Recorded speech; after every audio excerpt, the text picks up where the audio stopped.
Hello दोस्तों, इसके पाठशाला में आप सभी का स्वागत है। तो आज हम समांतर श्रेणी के अंतर्गत कुछ इस टाइप का क्वेश्चन देखेंगे। इसके पहले वीडियो में हमने समांतर श्रेणी के अंतर्गत ही कुछ सरल क्वेश्चन देखा था। अब ये थोड़ा सा हम लोग सरल से कठिन की ओर आगे बढ़ रहे हैं, तो आज हम इस टाइप का क्वेश्चन हम लोग सॉल्व करने की कोशिश करेंगे। तो चलिए दोस्तों, वीडियो में आगे बढ़ते हैं।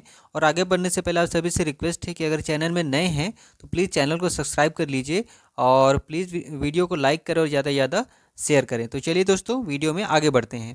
तो यहाँ क्वेश्चन क्या बोल रहा है, सबसे पहले हम देख लेते हैं कि यदि किसी समांतर श्रेणी का 11वां पद 38 है तथा 16वां पद 73 है तो इस श्रेणी का 31वां पद ज्ञात कीजिए। तो दोस्तों, सबसे पहले तो समांतर श्रेणी होता क्या है वो पहले समझने की कोशिश करते हैं।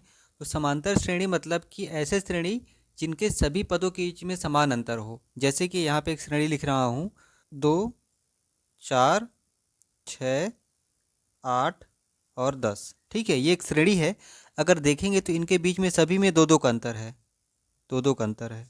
ठीक है, सभी में दो दो का अंतर है, तो ये एक समांतर श्रेणी होता है। ठीक है, अगर इस टाइप का श्रेणी आपके पास रहे तो सबसे पहले तो कोई सा भी पद ज्ञात करने के लिए हम लोग को दो चीज़ों की आवश्यकता होती है।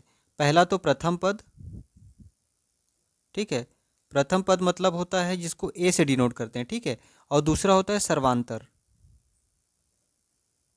जिसको हम लोग डी से डिनोट करते हैं। तो कोई भी पद, जैसे कि यहाँ पे 11वां पद 38 है, 16वां पद 73 है और 31वां पद ज्ञात करने के लिए बोला है। तो 31वां पद ज्ञात करने के लिए हमको सबसे पहले प्रथम पद चाहिए और सर्वांतर चाहिए।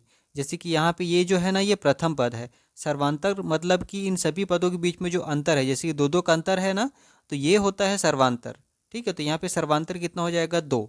लेकिन यहाँ पे देखिए इस क्वेश्चन में कि यहाँ पे ना तो प्रथम पद दिया गया है ना ही सर्वांतर दिया गया है, मतलब कि कोई श्रेणी ही नहीं दिया गया है। यहाँ पे बस ये बोला गया है कि 11वां पद 38 है और 16वां पद 73 है, तो 31वां पद ज्ञात कीजिए।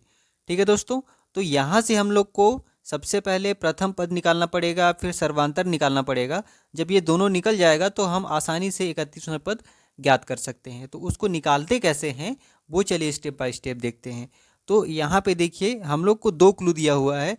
पहले तो 11वां पद 38 है बोला है और दूसरा है 16वां पद 73 है बोला गया है। ठीक है, तो इसको हम लोग चलिए सॉल्व करते हैं। सबसे पहले तो हम लोग फॉर्मूला क्या होता है समांतर श्रेणी का वो देख लेते हैं। तो फॉर्मूला होता है ए एन बराबर, ठीक है, ए प्लस कोष्टक में n-1 इंटू डी। आपको ये याद करना पड़ेगा। ठीक, अब उसके बाद में अपन क्या करते हैं, यहाँ पे पहला दिया है कि 11वां पद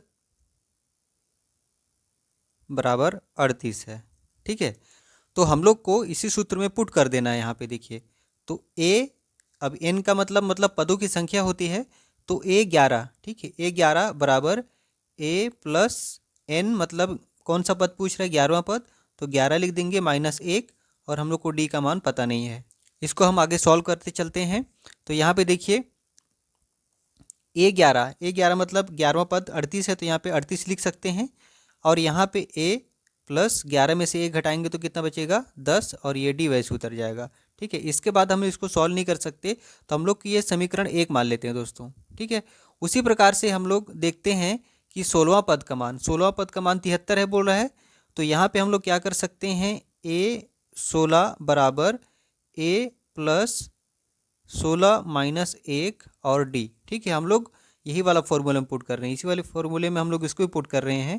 तो यहाँ पे 11वां पद 38 था, तो ए 11 बराबर ये फॉर्मूला था, और यहाँ पे एन का मान, जो एन का मान है वो 11 था क्योंकि 11वां पद पूछ रहा है। उसी प्रकार से यहाँ पे एन का मान कितना है, 16 है, क्योंकि यहाँ पे 16वां पद 73 बताया है। तो एन का मान 16, और यहाँ पे भी ये देखिए एन का मान 16 कर दिए और डी कर दिए। मतलब ए 16 मतलब 16वां पद कितना बोला है, 73 बोला है, तो यहाँ पे हम लोग 73 लिख सकते हैं। ए प्लस 16 में से 1 घटेगा तो 15। ठीक है, 15, और ये डी, ये हो गया आपका समीकरण 2। इतना आपको क्लियर हो गया होगा। अब समीकरण 1 व 2 से क्या करेंगे, समीकरण 1 व 2 से, समीकरण 1 को 2 से घटा देते हैं। तो समीकरण 1 कौन सा है, तो ये वाला है, 38 बराबर ए प्लस 10 डी। ठीक है, ये समीकरण 1 है। और समीकरण 2 क्या है, तो ये 73 हो गया, 73 बराबर a प्लस 15d, ये समीकरण 2। तो ये दोनों को लिख लिए, उसके बाद में हम इसको घटा देते हैं। तो घटाने के प्रोसेस में क्या होता है दोस्तों, जैसे कि यहाँ पे प्लस का चिन्ह है तो यहाँ पे माइनस हो जाएगा, और यहाँ पे प्लस है तो यहाँ माइनस हो जाएगा, और यहाँ प्लस है तो यहाँ पे भी माइनस हो जाएगा। जब समीकरण को घटाने की बात आती है तो हमेशा जस्ट उल्टा चिन्ह हो जाता है। अगर यहाँ पे प्लस है तो यहाँ माइनस, तो उसी प्रकार से यहाँ भी प्लस है तो यहाँ माइनस, और यहाँ प्लस है तो यहाँ पे भी माइनस हो जाएगा। अब हम लोग चलिए घटाते हैं, ये इसका माइनस है और ये प्लस है, तो माइनस प्लस माइनस, ठीक है। अब घटेगा, 73 में से 38 घटेगा तो कितना बचेगा, ये बचेगा आपका 35, ठीक है, 35 बच जाएगा। अब यहाँ पे देखिए इन दोनों में बड़ी संख्या कौन सी है, तो ये 73 बड़ी संख्या है, तो 73 माइनस है तो यहाँ पे भी माइनस आ जाएगा। फिर बराबर करेंगे, अब यहाँ पे देखिए ये प्लस और ये माइनस दोनों कैंसिल हो जाएगा क्योंकि अलग अलग चिन्ह है। तो बचेगा कितना, ये +10 और -15, यहाँ पे माइनस प्लस माइनस घटेगा, तो 15 में से 10 घटेगा तो 5 बचेगा, और डी वैसे उतर जाएगा दोस्तों, ठीक है। अब यहाँ पे भी देखिए बड़ी संख्या में कौन सा चिन्ह है, तो बड़ी संख्या 15 है, 15 में माइनस का चिन्ह है तो यहाँ पे भी माइनस उतर जाएगा। अब यहाँ पे देखिए ये दोनों माइनस माइनस क्या हो जाएंगे, कैंसिल हो जाएंगे। अब यहाँ पे इस 5d को इस पार ले आते हैं और उस 35 को उस पार भेज देते हैं, ठीक है। पक्षांतर हो गया, ये इधर आ गया उधर चला गया। अब d बराबर क्या हो जाएगा, d बराबर हो जाएगा 35/5, तो 5 एकम 5, 5 सत्ते 35, ठीक है। तो यहाँ से d का मान हम लोग को क्या निकल गया, 7। तो यहाँ से हम लोग को d का मान निकल गया दोस्तों 7, ठीक है। अब हम लोग को यहाँ से a का मान निकालना है।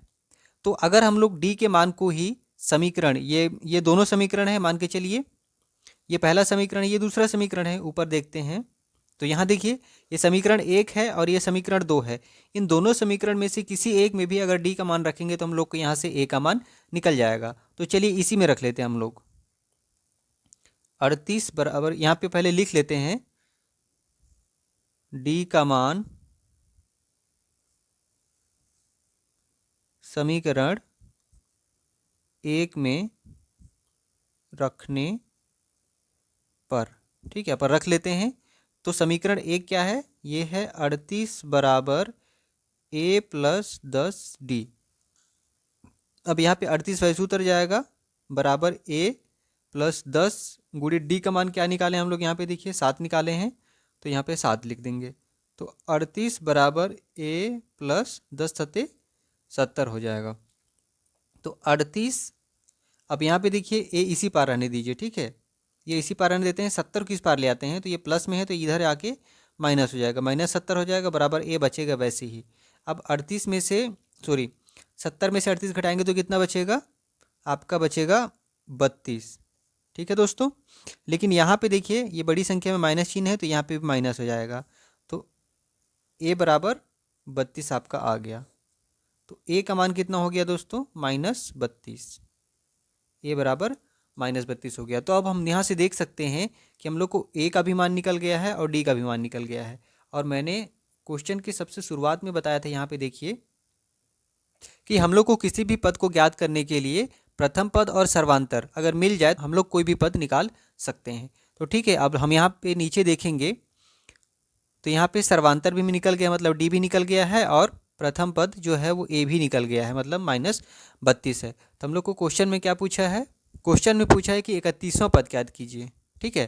तो हम सिंपल सा 31वें पद का फॉर्मूला लगा देंगे, जैसे कि यहाँ 11वां पद का फॉर्मूला लगाए हैं इस टाइप, उसी प्रकार से हम लोग को 31वां पद का सूत्र लगा के आराम से 31वां पद निकाल सकते हैं। तो चलिए दोस्तों निकालते हैं 31वां पद। तो यहाँ पे देखिए ये हमारा समांतर श्रेणी का सूत्र होता है और हम लोग को 31वां पद निकालना है। तो यहाँ पे a 31 बराबर लिख देंगे a प्लस n का मतलब होता है कौन सा पद पूछ रहा है वो, तो 31वां पद पूछ रहा है, 31 माइनस 1, और यहाँ पे d लिख देंगे। तो यहाँ पे देखिए a का मान हम लोग कितना निकाले, यहाँ पे नीचे अगर देखेंगे तो a का मान निकाले हैं -32, ठीक है। तो यहाँ पे हम लोग -32 लिख देंगे, फिर प्लस, अब 31 में से 1 घटाएंगे तो 30 बचेगा, गुणित d का मान कितना निकाले हैं, तो d का मान नीचे देखते हैं, तो d का मान निकाले हैं दोस्तों 7, तो हम लोग d के जगह में हम लोग 7 लिख देंगे। अब यहाँ पे इसको सॉल्व कर लेते हैं, -32 हो गया, फिर प्लस है, अब 30 का गुणा 7 के साथ होगा तो 7 ये 21, मतलब कितना हो जाएगा 210। अब यहाँ पे देखिए 210 में 32 घटाएंगे तो कितना बचेगा, 178 बचेगा दोस्तों। ठीक है, लेकिन यहाँ पे ध्यान दीजिएगा कि इसमें बड़ी संख्या कौन सी है, तो 210 बड़ी संख्या है। अब 210 में प्लस चिन्ह है तो इसमें भी प्लस चिन्ह आएगा। तो ये आपका 31वां पद कितना निकल गया, तो 31वां पद हो गया 178। यही आपका उत्तर है दोस्तों। क्लियर है। तो सबसे पहले इस टाइप का क्वेश्चन बनाने के लिए आपको क्या करना पड़ेगा कि ये एक जो पद है इसका, ठीक है, इसमें से एक समीकरण बनेगा और दूसरा पद बोला रहेगा उसमें से एक समीकरण बनेगा। उन्हीं समीकरण को हल करने के बाद हम लोग को ए का मान निकलेगा। ए का मान निकलने के बाद उसमें से हम लोग किसी भी समीकरण में से ए का मान रखेंगे तो डी का मान निकल जाएगा। जब ए और डी, जैसे कि यहाँ पे प्रथम पद और सर्वांतर जब निकल जाता है तो आराम से हम किसी भी पद को निकाल सकते हैं। यहाँ पे 31वां पद निकालने बोला था तो हम लोग 31वें पद का सूत्र लगाए और ए का मान हम लोग निकला था -32 और डी का मान निकला था 7। तो इस प्रकार से ए और डी निकल जाने के बाद हम लोग कोई सा भी पद आराम से निकाल सकते हैं। तो ये हमारा फाइनल आंसर हो गया दोस्तों कि 31वां पद कितना हो जाएगा, 178। ये हमारा फाइनल आंसर है। तो आशा करता हूँ दोस्तों आप लोग को ये क्वेश्चन समझ में आया होगा, और आया तो प्लीज़ लाइक करें और कमेंट भी करें दोस्तों अगर अच्छा लगता है वीडियो तो। और अगर चैनल में नए हैं तो चैनल को सब्सक्राइब भी कर लें। चलिए इसी उम्मीद के साथ आप लोग से विदा लेता हूँ, तब तक के लिए नमस्कार।